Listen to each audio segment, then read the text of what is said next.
E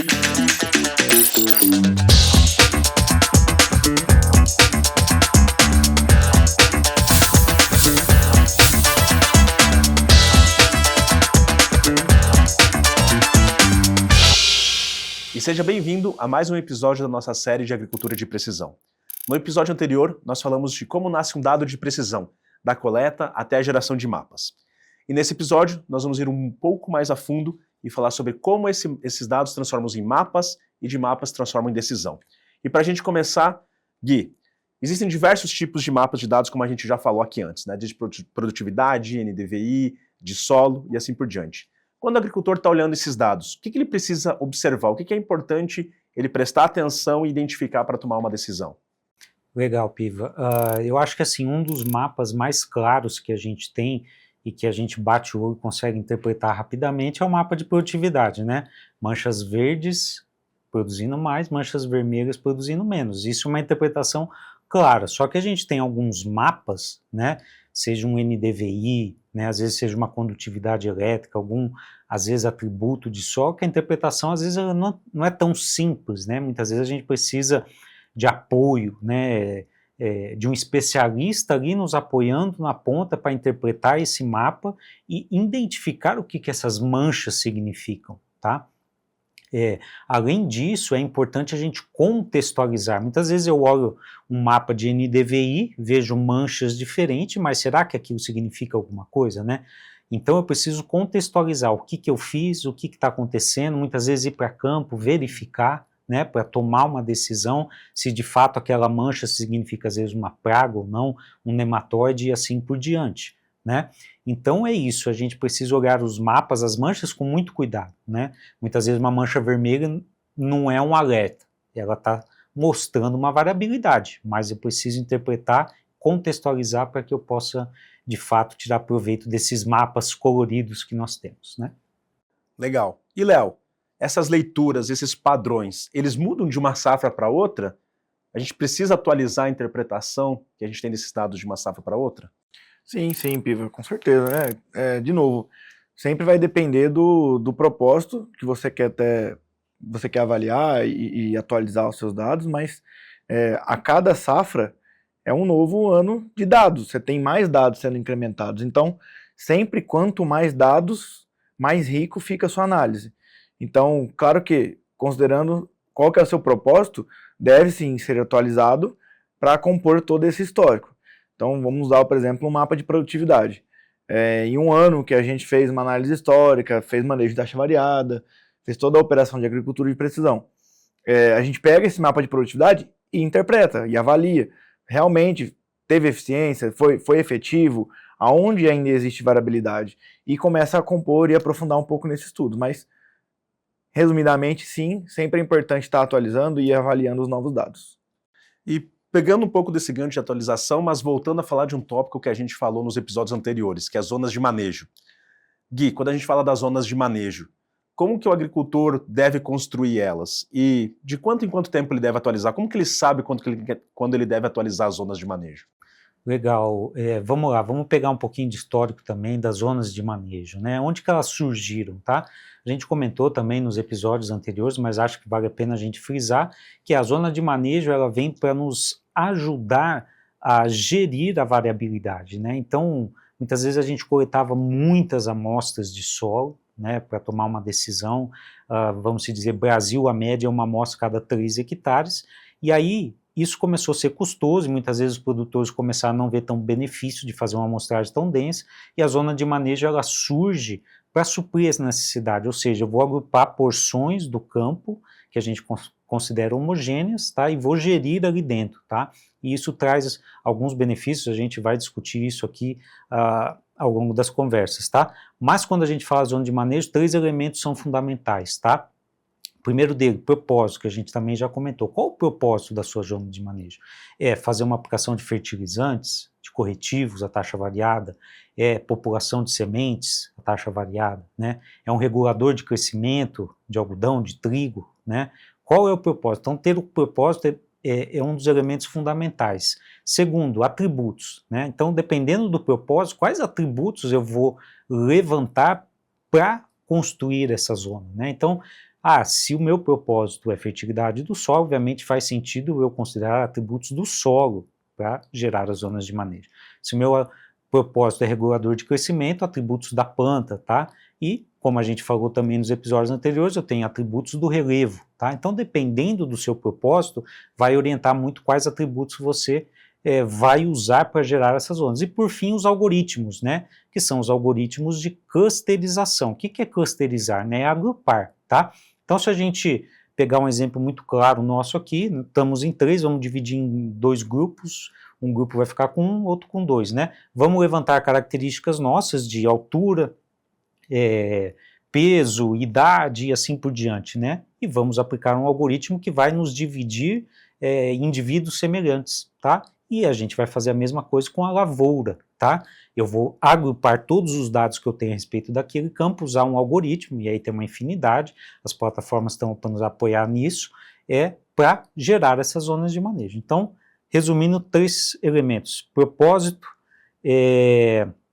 atributos e algoritmos. E por fim, a sua última pergunta, que ela é bem, vamos se dizer, ela é complicada, não é simples de dar uma resposta, que é: mantenho ou vou mudando essas zonas de manejo ao longo do tempo, tá?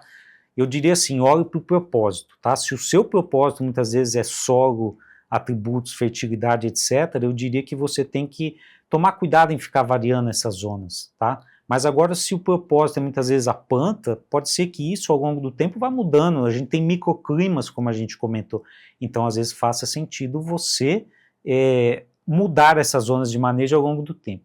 E, por fim, é sempre importante a gente ter a opinião do produtor. O produtor está olhando o comportamento da lavoura, ele está vendo e muitas vezes vai falar: pô, essa zona e essa são semelhantes, vamos juntar? Né? Faz sentido. São esses os elementos aí, um pouquinho das zonas de manejo. Tem um outro termo, Piva, que surgiu recentemente, assim, nos últimos anos, que é sobre o UGD, que é Unidade de Gestão Diferenciada. Basicamente é a zona de manejo, mas a gente está chamando de outro termo para o agricultor também entender que é uma unidade de gestão diferenciada mesmo. Então, ao longo do talhão, você tem várias UGDs, a qual, em cada uma delas, você faz uma gestão diferente. Você amostra diferente, você aloca insumo diferente, você muitas vezes faz monitoramento diferente. Então, é basicamente uma UGD, que eu acho que consegue explicar muito bem essa sua pergunta também. Então, mais um termo que vem para se referir à variabilidade do talhão e ao agrupamento de dados ali dentro também, né? E quando a gente fala nessa diversidade de dados, né, para a gente entender as zonas de manejo, as UGDs, né, usando esse termo novo que você trouxe, Léo, como que o agricultor, qual que é a vantagem para o agricultor, como que ele trabalha para combinar, para cruzar esses diferentes dados para tomar decisões mais complexas e completas também? Legal, Piva, essa é uma boa pergunta e é uma dor, uma dificuldade muito agricultor, que eu tenho muito dado, e geralmente todos os agricultores têm muito dado, e agora é a hora de como que eu vou combinar, né? Como que eu vou resolver esse problema, como que eu vou tomar a decisão. E aí que entra em jogo as plataformas digitais, né? São as tecnologias. No caso, a CropWise é uma delas, que entrega isso muito bem, que você reúne todas as informações alinhado ao seu propósito, que é o que você busca fazer de manejo, e uma vez alinhado o propósito e com dados e com a tecnologia, você consegue empilhar, sobrepor, entender, interpolar quais dados você vai utilizar e no final trabalhar ali sua zona de manejo ou sua recomendação ou uma prescrição, se for o caso. Legal, e esses dados, toda essa leitura, ela precisa virar ação, né? Gui, como que a gente faz para transformar esses dados, essas zonas, em ações para tomar decisão que impacte dose, quantidade de dose de fertilizante, de população, como você citou antes? Muito bom, Piva. Vamos lá. Então, aqui, né, começa a surgir um conceito que ele é muito fundamental e que ele está ganhando cada vez mais espaço no universo da agricultura de precisão. Por quê? A agricultura de precisão nos trouxe tecnologia, nos possibilitou identificar a variabilidade. O próximo passo é o que fazer, exatamente a sua pergunta, com essa variabilidade. E aí é onde entra o conceito de experimentação on-farm, ou on-farm experiments, do termo em inglês. Né? O que é isso? Né? Eu vou, a partir da variabilidade que existe, ajustar doses, instalar experimentos que vão nos orientar a refinar as recomendações, tá? Então, para cada porção, para cada zona de manejo que eu tenho ali dentro do meu talhão, eu vou estabelecer experimentos em cada uma delas e ajustar, por exemplo, qual a melhor dose, qual a melhor população, tá? Qual a melhor taxa do regulador de crescimento, de herbicida e assim por diante, tá?